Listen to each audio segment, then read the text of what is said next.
Hello everyone, welcome back to our YouTube channel. This week we are gonna study about strengthening the cybersecurity and safeguarding the critical research data. So our industry expert, Mr. Atharva Deshmukh, has helped us in doing this case study. Just to be more precise about this case study, we'll be covering several other topics in this. The first thing will be we'll do the introduction about this case study and also about the assessment of the current cybersecurity practices that are followed in the University of Utah Hospital and what other cybersecurity measures were proposed by Mr. Atharva Deshmukh to us for the implementation. We'll just cover that as well. So, in the introduction part, I'll just introduce about the University of Utah Hospital. So, the University of Utah Hospital is one of the world's largest medical institutions, which supports several other research and clinical trials.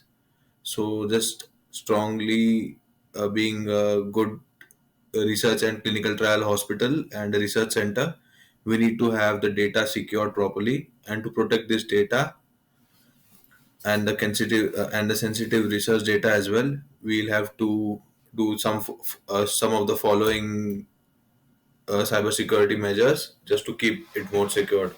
So now let's go on the assessment of the current cybersecurity practices that are practiced in the University of Utah Hospital. So to conduct a comprehensive evaluation of the current cybersecurity practices, including penetration testing and vulnerability assessments, and also to analyze assessments to identify strengths, weakness, and areas of improvement. This will just help us to learn about the current cybersecurity practices, which will help us to keep the data more secure in the future. And using these techniques, we'll strengthen the cybersecurity practices more. So, what are the proposed? What Mr. Atara Deshmukh proposed about the cybersecurity measures? The first thing is the access control mechanisms. In this, we'll analyze and plan. So, like the first step, we'll assess the current access policies, like whatever policies there are there to particular users or particular people in the organization. This will help us to identify and improve the opportunities as well. In the secondary section of the access control mechanisms, we'll cover technology section selection. So if we are using a good technology right now, we'll probably go on the better one. So this will help us to do that. And deployment and setup. So implement ABAC solutions, configure dynamic permissions as well. So this will help us to create permissions according to the roles of each and every individual. So there is no unwanted access to some of the information that is very top secret. You can say it like that. And in the next one, we'll evaluate it, like test the efficiency of the use mechanism, just to ensure that the users are not affected by it. And training and experience, that's the most important thing, so that many of the people in this organization, they are hospital and healthcare workers. So just to train them as IT admins as well, so they are fully aware of whatever they are using. And the next one, this is how they'll implement it. So just to be precise enough, ensure exclusive access to sensitive trial data for authorized personnel, the thing which I just explained you about having not having unwanted access to particular data by particular individuals. Maintain the consistency and reliability of the collected data over time. So just to have good backup and good security to it all over the time, this will help it again. So the next measure, which was proposed to us by Mr. Atharva Deshmukh, is the encryption one. So in this, we'll analyze the same thing. We'll go on with the first step. It's the analyzing and planning. So evaluate encryption needs and define sensitive data. So we'll just evaluate each and every part of the data. So which thing needs to be analyzed or which thing doesn't need to be analyzed, and which needs to be encrypted or which doesn't need to be encrypted. So this will just save our time and help us to keep the data more secure. The next is we are using RSA and ECC encryption techniques. In this, These are the two different techniques which we'll use. They are just a bit advanced one, which other than which we are just currently using it. The next one is deployment and setup. So deploy encryption to databases and file servers, and evaluation. We'll test the encryption methods, whatever you have done, through some testing users, so it won't affect any particular user's account. The training and experience. This will again help the users to be more educated about the importance of the encryption. So some people think that encryption is not important, or it is not that reliable. So this will just help them understand that why actually encryption is required. So the next measure which was introduced to us, or which was suggested to us, we can say, it was the intrusion detection and prevention system. The same five steps follow in this thing as well, like the analyzing and planning, technology selection, deployment setup, evaluation, and testing and experience. So identify threat detection gaps, define requirements. So just just to explain you about more about this, we can say, to identify the threat detection gaps means, it will identify what problems can occur if any unwanted user gets an access, or they can understand that who is gaining access to what part of the data. The technology we are using, it's the IDPS and the access suppliers. The deployment and setup, it's to install IDPS sensors and prioritize alerts. Just because if someone comes in, the our team will understand that who is getting access to any unwanted data, and we can just track it and just take the further actions on it. So, and the evaluation will test the IDPS effectiveness and simulate the real threats. Training and experience, will train all the SOC analysts, like all our people who are working for the cybersecurity of the University of the hospital, and this will just help us to keep and analyze data about it and respond to the incident as so in a quicker way. The next thing that was proposed to us, and that was suggested to us by the industry expert Atharva Deshmukh, it was data backup and recovery. So this is the most important thing. It's just because if one thing goes down, the other thing will help it to recover.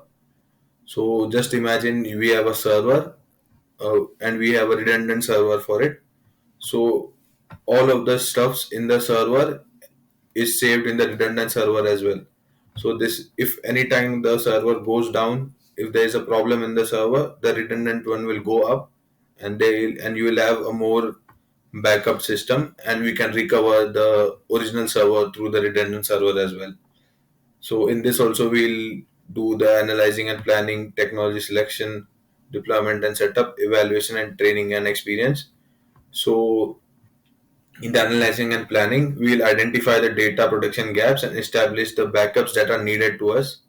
Technology selection, choose distributed storage. So to have different storage, just the way which I just explained, having a server and a redundant server, they'll have two different storage places, so that if anything is deleted from the original one, the redundant will have it as a backup, and the blockchain based solution will be used for it, just to keep it more secure. And the deployment and setup, spread out system backups and schedule backups. So the system will have a particular time, like if we keep it for 10 minutes, it will back up every 10 minutes. If we keep it for 10 days, it will back up every 10 days.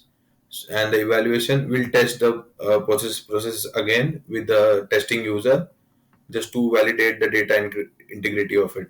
And training and experience, so this is also again important to educate the users who will use this data, or who will use this service, to have a proper knowledge about the backup, and conduct a tabletop exercises as well, so that they'll understand how the data is backed up. If there's some problem and the data is not backed up automatically, the training will help them to update it, or give it a backup in a manual way.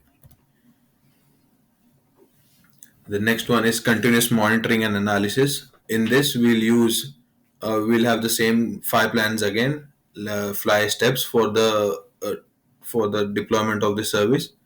So this will just help us to keep the monitoring and analyze the data to avoid threats, or to keep the hospital's data and the research data safe from getting compromised somewhere. Just because if someone comes in and gets an unwanted access to a particular folder or particular data, so they we can just monitor it through our systems, and we'll just analyze it and we'll catch the threat and stop it. So the analyzing and planning in this will find the monitoring gaps, like what things we are not able to monitor right now, so that we'll be able to do it in future, and we'll also define the requirements. So and seek SIEM solutions and evaluate AI enabled analytics to keep it on automotive mode and give us direct direct output for this stuff. Deployment and setup: install SIEM within SOC environment and prioritize security events. An evaluation will test the SIEM deployment, validate anomaly detection. Training SOC analysts, security engineers, and SIEM models and SIEM tools. So this will again help the users or the people who will use this to understand how to monitor and how to analyze. This will be our team to do it, just because the annual solutions are responsible for this. So the implementation plan. The phase one is planning and assessment. So to do planning and assessment, we'll need to conduct an evaluation, which on the current cybersecurity practices that are followed in the University of Utah Hospital, so that if something needs to just be builded up on that, we'll build it up, or if something needs to be replaced, we'll replace that as well. So, and this will help us to find the strengths and weaknesses, the thing just which I just explained you. The next phase will be deployment and configuration. In this, we'll deploy the services which we need or the solutions which we need, and configure deployed solutions in accordance with organizational policies, industry best practices, and regulatory requirements. So, just to explain it to you in a better way, we'll deploy the services which are like legal, and it shouldn't affect any practices in the industry, and all the regulatory requirements will be followed in this. The next phase, it will be training and spreading awareness. So training and spreading awareness is the most important thing. It's just because some people who work over here, they are not from the IT background, so they'll need to understand what's the need and what's the training of this, and what's the actual awareness which we need in this. So there's no compromisation in the cybersecurity measures of the University of Utah Hospital. So continuous enhancement and assessment. So establish a framework for a periodic monitoring analysis to assess the efficacy and efficiency of cybersecurity management practices. Conduct security assessments and audits to validate compliance with industry standards and regulatory requirements. So this thing explains us that we'll need to have continuous monitoring on the data, or the login activity, so that it will keep the cybersecurity of the University of Utah Hospital in a proper and a better way. And to conduct security assessments, this means that we'll have assessments every month. So just to have a detailed report on it, we can keep audits as well, so that it stays more secured and more user friendly. So after, in the end, I can conclude that the University of Utah Hospital is crucial for protecting the cybersecurity measures which we are taking. It is crucial to keep the data secured in the University of Utah Hospital by adhering strictly the implementation plan, and continuously assessing and enhancing cybersecurity measures. The hospital can mitigate risks and safeguard critical data effectively. So this line explains that points which we are following the points which we are following will just help us to keep the security measures and the hospital in a safeguard and a proper better way. I thank Mr. Atharva Deshmukh to I thank Mr. Atharva Deshmukh to who helped us in this particular assessment, just to be more engaging with us. He helped us in a better way, and I'm really thankful about that. Please do like, share, and subscribe our channel. Thank you.